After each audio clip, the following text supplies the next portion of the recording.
Hi, hello, வணக்கம் and welcome to Pandeeswari Thiyagarajan novels channel. இப்போ நீங்க கேட்க போற கதையோட தலைப்பு என் இனிய காவலனே, காதலனே. இந்த கதை உங்களுக்கு பிடிச்சிருந்தா லைக் பண்ணுங்க, உங்களோட ஃப்ரெண்ட்ஸ் அண்ட் ஃபேமிலிக்கு ஷேர் பண்ணுங்க. மறக்காம உங்களோட கருத்துக்களை கமெண்ட் பாக்ஸ்ல கமெண்ட் பண்ணுங்க. டெய்லி கதையை தொடர்ந்து கேட்கணுமா? எங்களோட சேனலை சப்ஸ்கிரைப் பண்ணுங்க. கூடவே பெல் ஐகானையும் கிளிக் பண்ணுங்க. வாங்க கதைக்குள்ள போகலாம். என் இனிய காவலனே, காதலனே. அத்தியாயம் 13. அமிழ்தினியை இப்போதே காண வேண்டும் என்று வேகமாய் கதவை திறந்தவன் அதிர்ந்து போய்விட்டான். அங்கு பயத்துடன் அங்கும் இங்கும் பார்வையை சுழலவிட்டவாறு நின்றிருந்தவளை கண்டதும் அத்தனை நேரம் மனதில் இருந்த பாரம் நீங்கி அவ்விடத்தை காதல் வந்து நிரப்பிக் கொண்டது.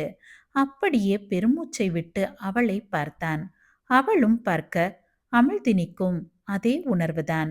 இருவரது கண்களும் தங்களது இணையை ஒன்றை ஒன்று சந்தித்துக் கொண்டன. பின்னர் சுற்றம் மறந்து ஒரு சேர கட்டி அணைத்துக் கொண்டனர். அவளை கட்டி அணைத்தவாறு அறைக்குள் வர கதவும் அவர்களை காப்பாற்றும் பொருட்டு அழகாய் மூடிக்கொண்டது. ஒருவரை ஒருவர் இறுக்கமாய் அணைத்துக் கொண்டனர். அந்த அணைப்பிலேயே எவ்வளவு தூரம் அவளை அவனும் அவனை அவளும் தேடி இருந்திருக்கிறோம் என மனதார உணர்ந்தனர். இருவரது விழிகளும் கலங்கி இருந்தது. நீண்ட நேர அணைப்பு அது. பால்கனி வழியாக ஏதோ சத்தம் கேட்டவுடன் தான் தன்னிலை அடைந்தவர்கள் முகத்தை நிமிர்த்தி நேருக்கு நேராய் பார்த்து கொண்டனர். அவள் தலையை உயர்த்தி பார்க்கும் அளவு நல்ல உயரமாக இருந்தான் தேவன். அவளை முழுவதும் தனது கை வளைவுக்குள் கொண்டு வந்து குனிந்து அவளது முகத்தை பார்த்தான். ஏன் ஏன் என்ன பார்க்க வரல என சிறு விசும்பலுடன் கேட்டவளை மனம் இழக கண்டவன், உன்னை தாண்டி ஒவ்வொரு நிமிஷமும் தேடின என கூறியவாறு மீண்டும் இறுக அணைத்து கொண்டான். இருவரும் தங்களது காதலை உணர்ந்திருந்தனர். ஆனால் அதை வாய் வார்த்தையாக இப்போது வரை கூறியதில்லையே தவிர உணர்ந்திருந்தனர். அவளை கட்டிலில் அமர வைத்து அவளது முகத்தை அணு அணுவாய் ரசித்தான். தனது விரலால் அவளது கன்னத்தை வருடி கொடுத்தவன், அப்படி இருந்தடி அன்னைக்கு, இப்ப கூட அந்த சந்தனம் உன் கன்னத்துல இருக்கிற மாதிரியே ஃபீல் ஆகுது. ஒரு வாரத்துல ஆளே மாறிட்ட, மணக்கிறடி நீ என என்னென்னவோ கூறிட அவளுக்குத்தான் வெட்கம் பிடுங்கி தின்றது. கட்டிலில் ஒடுங்கி அமர்ந்திருந்தவளை அவன் இன்னும் நெருங்கிட அவள் மேலும் ஒடுங்கிக் கொண்டாள். இதில் இவனது பேச்சுக்கள் வேறு புது அவஸ்தையினை கொடுத்திட அவன் முகம் பார்க்காது தலை தாழ்த்தி இருந்தவளை காண காண தெவிட்டவில்லை அவனுக்கு. இருவருக்கும் அடிவயிற்றில் பட்டாம்பூச்சிகள் பறந்த வண்ணம் இருந்தது. அதன் தாக்கத்தை தான் இருவராலும் தாங்கிட இயலவில்லை. அவளது வெட்கம், இந்த ஒதுக்கம் அவனுக்கு ஏதேதோ செய்தது. இமைக்காது பார்த்தான். ஆனால் அவள் அவனை நிமிர்ந்து பார்க்கவில்லை. அவளுக்கும் அவனைப் போல மூச்சு வாங்கியது. நெஞ்சுக்கூடு ஏறி இறங்க அதையும் ரசித்தவன் சட்டென தனது பார்வையை வேறு பக்கம் திருப்பிக் கொண்டு தனது பின்னந்தலையை அழுந்த கோதிக்கொண்டான். அந்நேரத்தில் அவனது காதில் இனிமையாய் வந்து விழுந்தது அந்த வார்த்தை. இனிமையான அதிர்ச்சியில் திரும்பி அவளை பார்த்தவன் மீண்டும் அவ்வார்த்தையை கேட்டிட எச்சிலை முழுங்கிக் கொண்டு கூறினாள் தன் மெல்லிய குரலில், மாமா. அவ்வளவுதான். தேவனுக்கு ஏதோ பறப்பது போல் உணர்ந்தான்.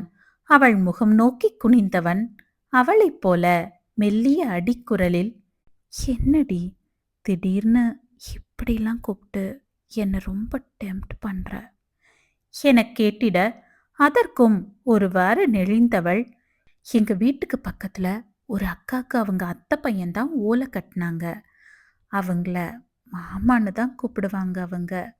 அதான் என இழுத்திட அவளது கரத்தினை அழுத்தமாய் பற்றி கொண்டவன், அப்படியே கூப்பிடு என அவனும் சிறு வெக்கத்துடன் கூறினான். அதன் பின்னர் இருவரும் பேசினர். பேசிக்கொண்டே இருந்தனர். அதிலிருந்து இருவரும் சற்று நெருக்கம் கொண்டனர். அவர்களது காதல் உயிரில் கலந்து ஒன்றோடொன்று பிணைந்து விட்டது.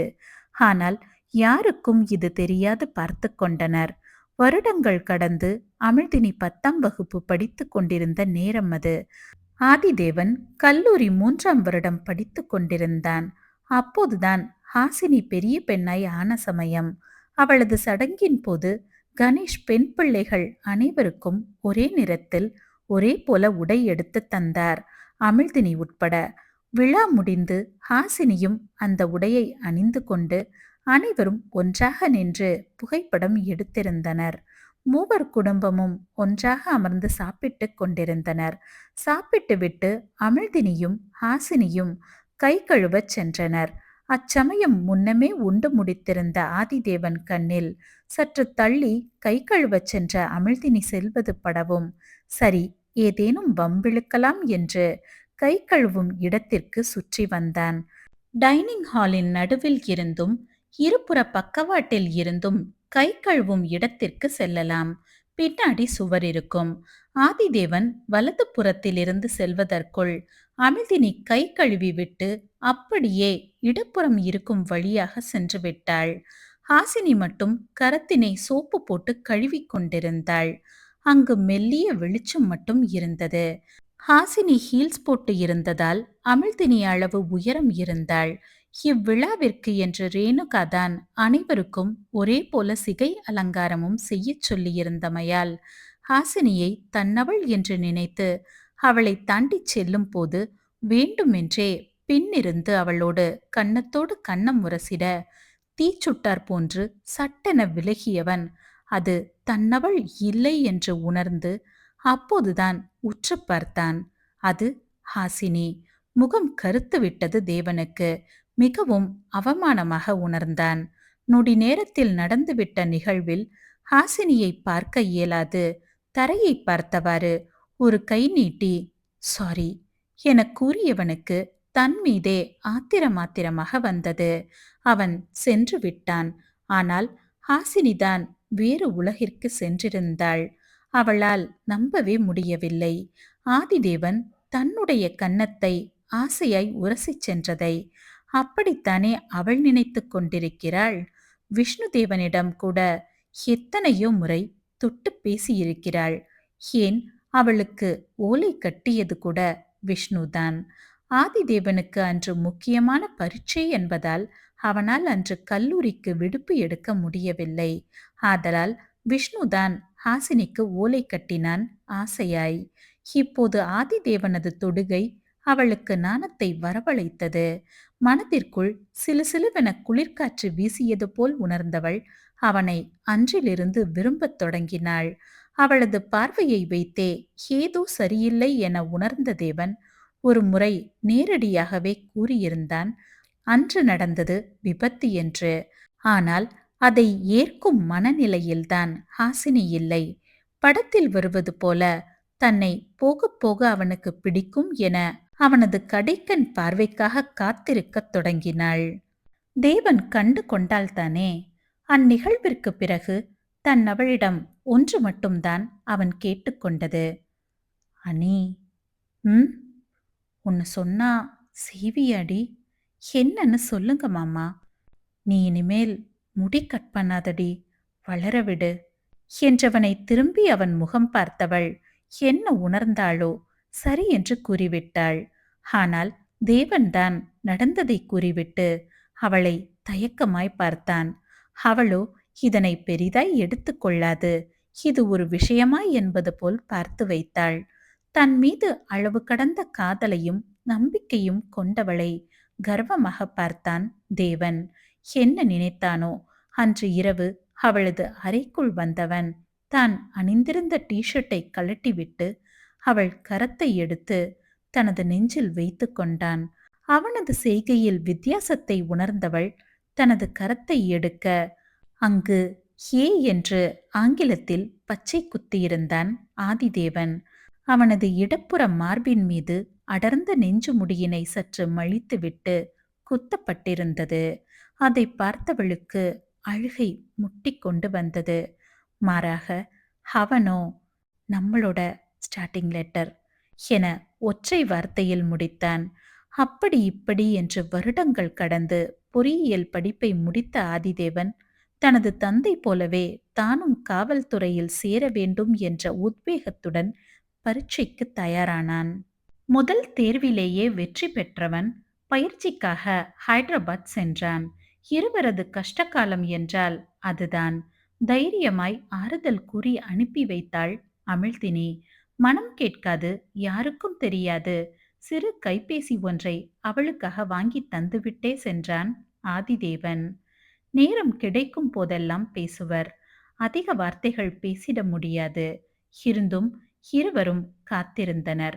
ஒரு வழியாய் சாய்கரனும் ஆதிதேவனும் தங்களது பயிற்சியினை முடித்து போஸ்டிங்குடன் சொந்த மண்ணிற்கு காலடி எடுத்து வைத்தனர். அங்கிருந்து வரும்போதுதான் சாய்கரனிடத்தில் விஷயத்தை கூறியிருந்தான் ஆதிதேவன். கேட்ட அவன் வாயில் கை வைத்து கொண்டான். அடப்பாவி, அதான் நைட் ஆனா கையில போனோட சுத்துனியா என கிண்டல் செய்தாலும் அவனுக்கும் மகிழ்ச்சியே. அமிழ்தினி 2ஆம் வருடம் அடியெடுத்து வைப்பதற்கும் ஆதிதேவன் சென்னை வருவதற்கும் சரியாக இருந்தது. அவன் வருகிறான் என தெரிந்த பின்னர் அவளுக்கு ஒருவித மயக்கமாய் இருந்தது. கரங்கள் சில்லிட்டு போனது. அடிக்கடி தனது ஆடையில் துடைத்து கொண்டாள்.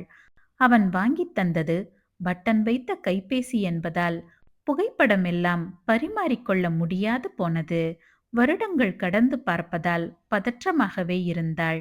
சிவநாதனுக்கும் வெற்றிக்கும் அத்தனை மகிழ்ச்சி. தங்களைப் போல தங்களது பிள்ளைகளும் காவல்துறையில் பணிபுரிய போகிறார்கள் என்று. வீட்டிற்கு வந்ததும் ஆரத்தி எடுத்து உள்ளே அழைத்துச் சென்றனர். ஆதிதேவன் அன்னையைக் கண்டு மெதுவாய் அணைத்து விடுவித்தான். தோள் தட்டிய தந்தையை இறுக்கமாய் அணைத்து விடுவித்தான். விஷ்ணு கல்லூரி 4ஆம் வருடம் படித்துக் கொண்டிருந்தான். தம்பியையும் தோளோடு அணைத்து கொண்டவனது பார்வை தன்னவளைத்தான் தேடியது. அவளது அறை அருகில் நின்றிருந்தாள். வளர்ந்திருந்தாள். முன்பெல்லாம் சரியாக போடப்படாத துப்பட்டா தற்போது இரு பக்கமும் நன்றாக மறைத்து தோள் மீது போட்டிருந்தாள். அவளது பின்னல் நல்ல அடர்த்தியாக நீண்டு இருந்தது. அதனை முன்புறம் போட்டு அதற்கு ஒரு மல்லிகை சரத்தினையும் சூடியிருந்தாள். தன்னவனுக்கு பிடிக்கும் என்று. அவளது புருவம் அடர்த்தி கூடியிருந்தது. வயதுக்கேற்றாற் போன்று உடல்வாகுடன் வளர்ந்து நின்றிருந்தாள் அமிழ்தினி. மொத்த காதலையும் தனது விழிவழி தேக்கி வைத்து அவளை நோக்கி அடிமேல் அடி வைத்து வந்தவன் மீண்டும் ஓர் முறை பாத நுனியில் இருந்து தலை வரை முழுதாய் பார்த்து முடித்துவிட்டு, எப்படி இருக்க? நல்லா இருக்கேன். நீங்க என கேட்கும் போதே அவளது குரல் தழுத்தழுத்தது. அடக்கிக் கொண்டாள். ஆம் என்று தலையசைத்தவன் பின் பார்வதி அழைத்திடவும் அவளை ஒரு கணம் பார்த்துவிட்டே சென்றான். அவளை கல்லூரியில் சேர்ப்பதற்கு கூட ஆதிதேவனிடத்தில்தான் சிவநாதன் கேட்டிருந்தார். அவன் கூறியிருந்த கல்லூரியில்தான் அமிழ்தினியை சேர்த்தனர். அன்று இரவு ஏதோ கல்யாணம் முடித்து மாமியார் வீட்டிற்கு செல்வது போல பதற்றமாக இருந்தாள் அமிழ்தினி. வருடங்கள் கழிந்திருந்தாலும் தன்னவனது வருகை அவளுக்கு புது அவஸ்தையாக இருந்தது. அதனை பொய்க்காது அவளது அறைக்குள் வந்து தாழ் போட்டவன் அவளை நெருங்கி வந்தான். அவன் வருவது தெரிந்ததும் மூச்சு வாங்கியது அவளுக்கு. மெதுவாய் திரும்பி அவனை பார்த்திட பெண் அவளை இதற்காகவே காத்திருந்தது போல இடையோடு கட்டி இறுக அணைத்திருந்தான் தேவன். என்றும் இல்லாது அவளது கழுத்து வளைவில் முகம் புதைத்திட தானாய் அவளது பாதம் அவனது நுனிவிரலை தீண்டியது. நீண்ட நேரம் கழித்து அவள் முகம் பார்த்தவன் அவள் உயரத்திற்கு குனிந்து நெற்றியோடு நெற்றி முட்டி, ஹோய், மாமான்னு கூப்பிடேன். அவள் மௌனித்தாள். அனி. அதற்கும் மௌனமே. ஹேய். என்ன? என்னவா என கேட்டவாறு அவளது இடையில் இருந்து கரத்தை எடுத்து அவளது கன்னத்தை பிடிக்க வர, அப்போது யதார்த்தமாக அவனது கரம் அவளது பெண்மையின் மென்மையில் உரசிட தாப உணர்வுகள் மெல்ல எழுந்தது தேவனுக்கு. அவளை தன்னுடன் இன்னும் நெருக்கியவன் அவளது காதோரத்தில், ஹேய், பெரிய பொண்ணா ஆகிட்ட என அர்த்தம் உணர்ந்து கூறிட, அதை புரிந்தவளோ அவனது மார்பில் செல்லமாய் அடித்து, "போங்க மாமா" என நெஞ்சில் சாய்ந்து கொண்டாள். ஏனோ என்றும் இல்லாது இன்று கொஞ்சமே கொஞ்சம் எல்லை தாண்டச் சொன்ன மனதை அடக்க வழி தெரியாது அவளை சுவற்றோடு சுவர் வைத்து மென்மையாய் பெண்ணவளின் உதட்டினை வருடிக் கொடுத்தவன் அடுத்த நொடி அழுத்தமாய் இதழ் முத்தம் தந்தான். முதல் முத்தம் இருவருக்கும். அதுவே அவர்களது பிரிவின் வலியை உணர்த்தியது. அழுத்தமான முத்தம் அப்படியே முன்னேறி ஆழமாய் சென்றது. உயிர் வரை சென்று தித்தித்தது முதல் முத்தம். அதன் பின்னர் பார்க்கும் நேரமெல்லாம் அவளது இதழை மென்றுவிட்டே செல்வான். அவர்கள் வயது ஏறினாலும் காதலின் அளவு கூடியதே தவிர சற்றும் குறையவில்லை. காதலின் அடுத்த கட்டமாய் திருமணத்திற்கு கூட தந்தையின் சம்மதம் பெற்றாயிற்று. நிகழ்காலம். தன் அவளின் நினைவில் ஜீப்பில் வந்து கொண்டிருந்தவனின் கைபேசி அலறியது. யார் என்று பார்த்தவனின் புருவம் முடிச்சிட்டது. சாய்கரன் தான் அழைத்திருந்தான். அதனை ஏற்று காதில் வைத்தவனின் கண்கள் அதிர்ச்சியில் தெரித்துவிடும் அளவு விரிந்தது. சற்று நேரத்திற்கு முன்பு இங்கு கல்லூரியில் இருந்து வெளிவந்த அமிழ்தினி ஒரு காரில் ஏறினாள். நீண்ட நேரத்திற்கு பின்னர் என்ன நடந்ததோ, காரிலிருந்து கசங்கிய கொடியாய் தூக்கி எறியப்பட்டாள் பெண்ணவள். தொடரும்.